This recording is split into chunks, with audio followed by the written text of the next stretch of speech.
System का दूसरा part है मनुष्य के बारे में जानना, और यहीं से कनेक्टेड है वह आइडिया मनुष्य का विकास, इवोल्यूशन ऑफ मैन। परंतु इसका मतलब भी ऐसा नहीं है जैसा साइंस में पढ़ाया जाता है कि फिजिकली एक चीज़ दूसरी चीज़ में ट्रांसफॉर्म होती जाती है। इस सिस्टम के अकॉर्डिंग मनुष्य में ऐसा कोई इवोल्यूशन नहीं है। जब आदमी एफर्ट करता है और नॉलेज गेन करता है, और ऐसा आदमी जो अपने को बदलना नहीं चाह रहा है और उसकी नॉलेज वही है जो सबकी है, तो फिर उस आदमी के लिए ना कोई इवोल्यूशन है और ना कोई था। डेवलप होने के लिए साइकोलॉजी से शुरुआत करनी है। साइकोलॉजी का मतलब है अपने बारे में जानना।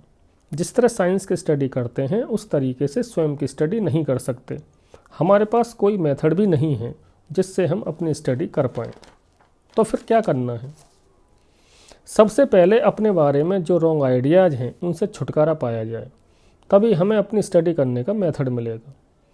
अतः यहाँ साइकोलॉजी का मतलब है अपने बारे में सीखना, स्वाध्याय, सेल्फ स्टडी, जिसके लिए हमें कुछ मेथड्स और प्रिंसिपल्स सीखने होंगे, तभी हम अपने को एक नए नज़रिए से देख पाएंगे। अब हम सेल्फ स्टडी करना शुरू करते हैं तो हमें एक शब्द क्लिक करता है जो सबसे ज़्यादा बार यूज किया जाता है, वह मैं है। जैसे मैं कर रहा हूँ, मैं बैठा हूँ, मैं महसूस कर रहा हूँ, मैं पसंद करता हूँ, मैं नापसंद करता हूँ। यह सबसे बड़ा भ्रम है कि हम अपने मैं को एक मानते हैं, जबकि हमारा मैं हजारों मैं में डिवाइडेड है। बात समझने की है कि मेरी हालत, मेरी इच्छा, मेरी प्रायोरिटी, मेरा रुझान, मेरा एटीट्यूड हर क्षण बदल रहा है। तब मेरा मैं स्टेबल कैसे रह सकता है? इस तरह आदमी के अंदर हजारों मैं बन जाते हैं, जिनका अलग अलग सोचने का और काम करने का ढंग है, जिनकी अलग अलग इच्छाएं और तरीके हैं। यही इनर लाइफ का संघर्ष है जो बाहरी दुनिया में दिखाई देता है।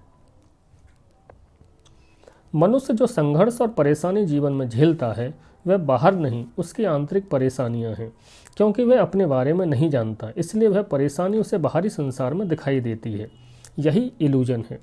यह संघर्ष तब तक खत्म नहीं हो सकता जब तक सभी मैं का एडजस्टमेंट नहीं होगा, जब तक सभी मैं एक कंट्रोलिंग मैं नहीं होगा, जब तक यह संघर्ष चलता रहेगा। जितने भी मैं हमारे अंदर हैं वो ग्रुप बनाकर रहते हैं। कुछ ग्रुप तो लीगल हैं और कुछ आर्टिफिशियल हैं जो कम नॉलेज और इमेजिनरी आइडियाज़ की वजह से बन गए हैं। मैं को समझने के बाद हम अपने एक्शंस को ऑब्जर्व करने की कोशिश करते हैं। इस प्रोसेस को सेल्फ ऑब्जर्वेशन बोलेंगे। माइंड के फंक्शंस या एक्टिविटीज़ को 4 पार्ट्स में डिवाइड कर लेते हैं: इंस्टिंक्टिव, मूविंग, इंटेलेक्चुअल और इमोशनल। इंस्टिंक्टिव एक्शंस ऑर्गेनिज्म के अंदर के काम हैं जो अनकॉन्शियसली होते रहते हैं और जिनके लिए जागरूक रहने की ज़रूरत नहीं होती, जैसे फूड डाइजेशन, सांस लेना, दिल की धड़कन आदि।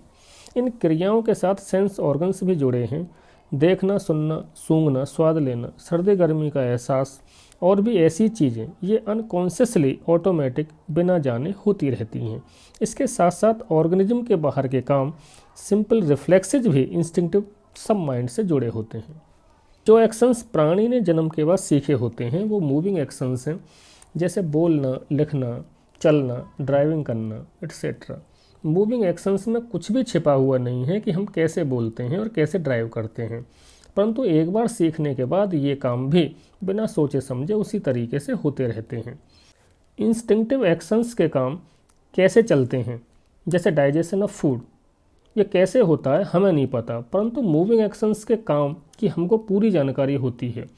सीखे हुए बहुत सारे एक्शंस भी अक्सर कॉम्प्लेक्स रिफ्लेक्स की तरह काम करते हैं जो हम फाइटिंग और ड्राइविंग के दौरान महसूस कर सकते हैं।